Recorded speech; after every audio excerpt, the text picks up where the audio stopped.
In this video, we'll be performing a staggered stance hip hinge with the trail leg heel elevated. We'll begin with a self-check pre-test, just to get an idea of how mobile we feel through the hips. We'll start by getting nice and tall through the spine, and then we'll select the leg and we're going to rotate it outward.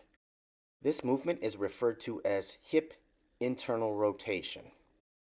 In addition to increasing your internal rotation hip measurement, this exercise also has the potential to give you more mobility in an active straight leg raise movement.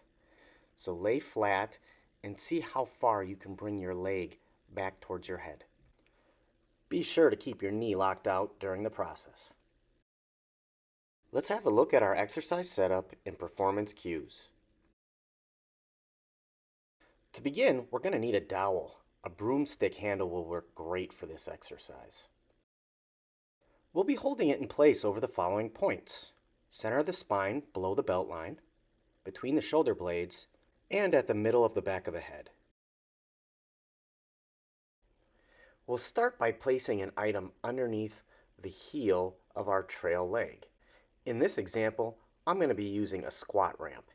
Notice how it raises the heel higher than the toes. Now we're going to move into our staggered stance position, placing our right foot approximately half a foot's distance in front of the left.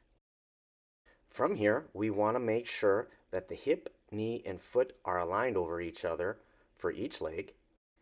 And then we'll complete the setup by grabbing our dowel and placing it along the previously discussed landmarks on the back. We're now ready to perform our hip hinge. While keeping the dowel in contact, we want to shift our weight backwards and remain heavy on the left heel. As you're performing the weight shift, all the movement should be coming from the bending of the knees and the flexing of the hips. When you take a look on screen, you'll notice that the angle of my shins remains relatively unchanged while performing the weight shift.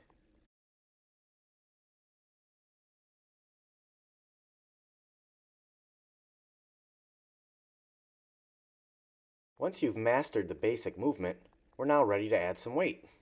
So we're going to take a dumbbell and we're going to put it in the opposite hand of the heel that is elevated. From here, we'll be moving into our hinge position, staying heavy on the heel and twisting our trunk to the left. These actions result in the dumbbell being aligned in front of the left foot at the bottom of the rep.